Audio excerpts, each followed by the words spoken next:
Lepo pozdravljeni, dragi gledalci, spoštovane gledalke, v naši današnji oddaji, kjer gostim zanimivega gosta Zorana Zorka. Danes se bomo midva pogovarjala o glasbi, o glasbenem vzdušju, o harmoničnem vzdušju, ki zdaj prihaja in seveda o njegovi harmoniki. Lepo pozdravljeni. Lepo zdrav tudi tebi.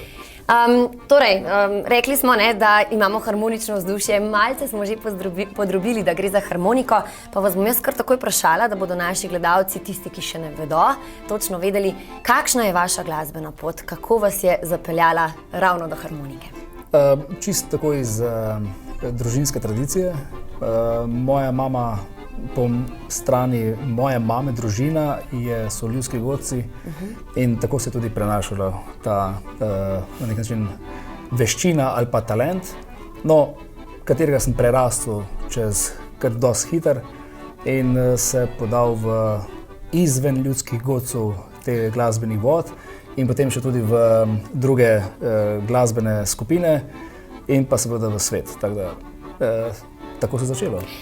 Brez kakšnih koli podrobnosti, ki bi lahko razglabljali. O katerih bi najverjetneje lahko govorila in govorila, ampak kaj, ko smo omejeni s časom? Čas je naš gospodar. Ampak vseeno me pa zanima, s katerimi leti oziroma s kolikimi leti ste začeli preigravati harmoniko? Prvo harmoniko sem dobil, ko sem bil star 3 leta. Naučil sem se, jaz sem samouk skozi in z 6 leti sem imel prvi svoj nastop na klavirski harmoniki. Potem sem pa diatonično harmoniko sem pa spoznavati začel nekje pri 11 letih in je s 13 leti tudi začel igrati, ampak zopet samouk. Nihče me ni učil nikoli, sam sem spoznaval in tudi to počnem še danes. In vaša pot je tako zelo dolga, pravzaprav ne od 3 let naprej, če povzameva na hitro. Ste pa tudi Guinnessov rekorder, če sem prav ujela. Točno.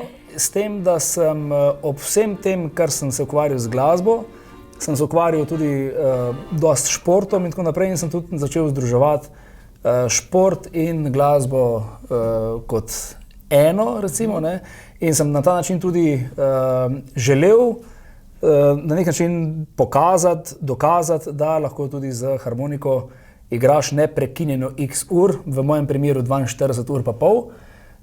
Predtem sem pa že postavljal druge rekorde, bil sem proglašen za najvišji živi glasbeni stolp, kajti na mojem hrbtu sem nosil 2 glasbenika po odru in sem tudi tako igral.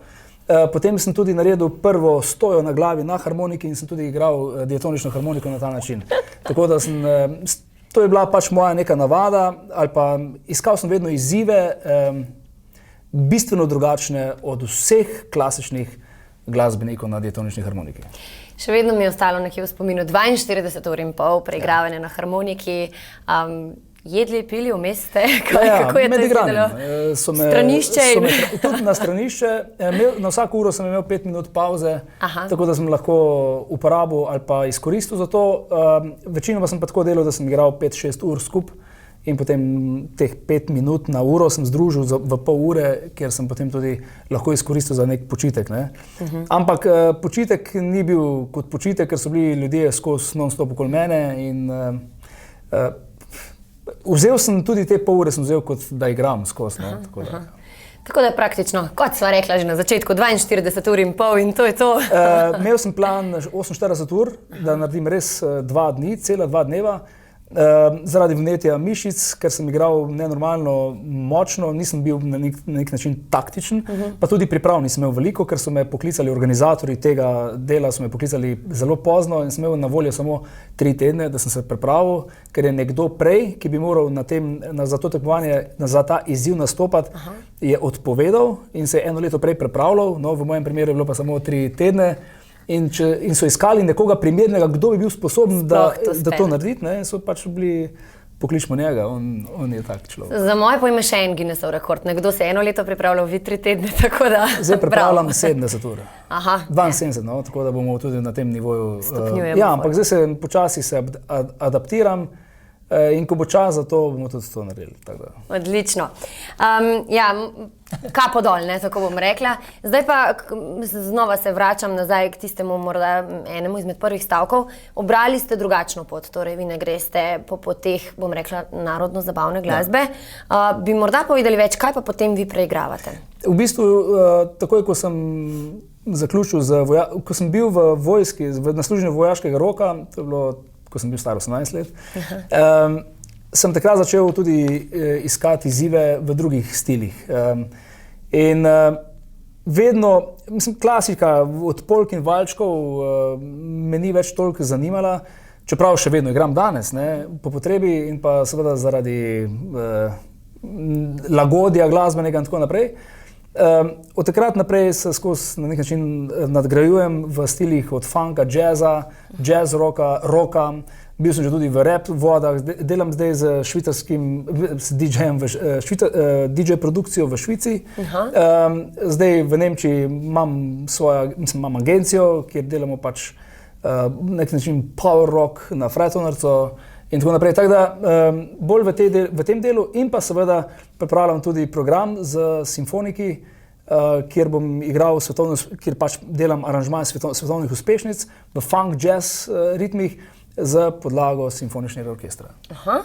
Zdaj, ali mora biti harmonika kaj prilagojena za te drugačne zvrsti oziroma je vaša kaj drugačna od ostalih? Ja, ravno zaradi tega, ker sem iskal, zaradi tega, ker se pač, ko se človek nadgrajuje iz klasičnih harmonik, vedno gre neki harmonika z glasbenikom oziroma proizvajalec harmonik z glasbenikom.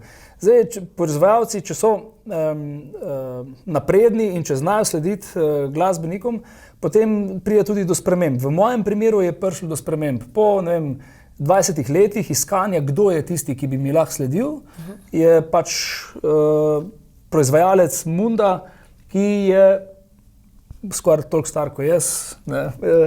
In smo toliko še mlada, da smo si upali narediti drzen projekt te harmonike, ki je nastala pred 4 leti in harmonika ima na basnem delu, to je razlika, ne, med klasično diatonično harmoniko ali pa to, da ima na basnem delu ima 48 basov v mojem primeru in ta sistem delovanja diatonične te harmonike je bolj podoben klavirskemu. To pomeni, ko vlečemo narazen ali pa stiskamo meh skupaj, je enak ton v tem primeru, tako kot na klavirski harmoniki. Na tem delu je pa to čista diatonična harmonika. To pomeni dva sistema različna v eni škatli. Imate potem več basov? Ali tako ja, tako je. Jaz si lahko privoščim res več basnih linij. Lahko si privoščim res igrati basne linije v funku, v jazzu, v rock jazzu, mešanice te fuziji, teh bitov in pa seveda tudi v polki in valčki, recimo, ko se igra, lahko veliko bolj basovsko se izražaš, kot pa na navadni diatonični harmoniki. Zelo zanimivo mi tole zveni, priznam, da bi tudi z veseljem zdaj prisluhnila, ampak ne vem, zdaj ne, če nam bo uspelo, glede na to, da smo časovno omejeni. Samo med nama oziroma še za vse ostale, koliko tole težka, koliko kilogramov ima? Tale harmonika, ja, te navadne harmonike so nekje med 5,5 do 6 kilogramov, ta je pa 11,5. Spravi, harmonika je težka, ampak jaz uživam, ker če vem, da imam na sebi inštrument, ne da imam papir, razlika je, če igraš res eno. Med drugim je tudi to, če lahko pokažem, spravi, tule imamo eno harmoniko, tule imamo pa drugo harmoniko. In ta harmonika ima isto funkcionalnost kot ta, s tem, da ta harmonika je totalno digitalna.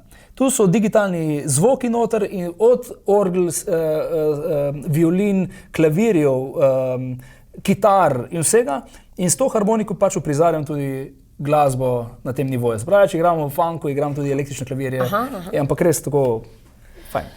No, celih 11,5 kilogramov mi odzvanja v glavi, zdaj za vse tiste, ki si lahko predstavljate, da nosite otroka 11,5 kg težkega ves čas.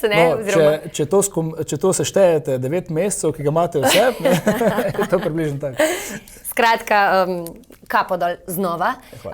Zdaj pa bi vas le še vprašala, ker resnično šibamo proti koncu. Kaj pripravljate v tem božičnem času? V tem božičnem času, neposredni bližini, nedaleč stran od tu, pri Avsenikovih, v restauraciji Avsenik, imam v sredo, 19. decembra, koncert, kjer bom pač uprizoril interakcijo, se pravi glasbeno mešanico ritmov Avsenikove glasbe. Ravno zaradi tega, ker Avsenikovo glasbo na Freitonarcu igrati v jazz funku ali pa v jazz rocku je neobičajno.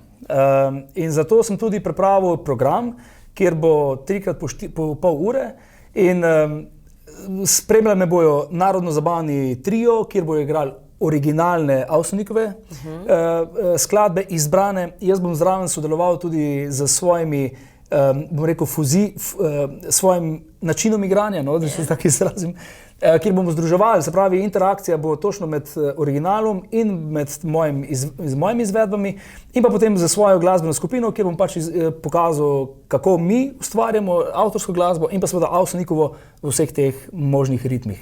Torej, popolnoma drugačen koncert, kot so ljudje navajeni. Točno tako, točno to. Ja, potem se vidimo v sredo 19. decembra pri Avseniku v Begunjah ob 19. oziroma ob 20. uri. Ob 20. uri se začne. 19. decembra ob 20. uri zvečer. Vsi skupaj seveda lepo vabljeni, mi se vidimo, upam pa, da tudi pridete vi. Prišla smo do konca naše oddaje, kratko in sladko, ne? Naj bo tako še naprej.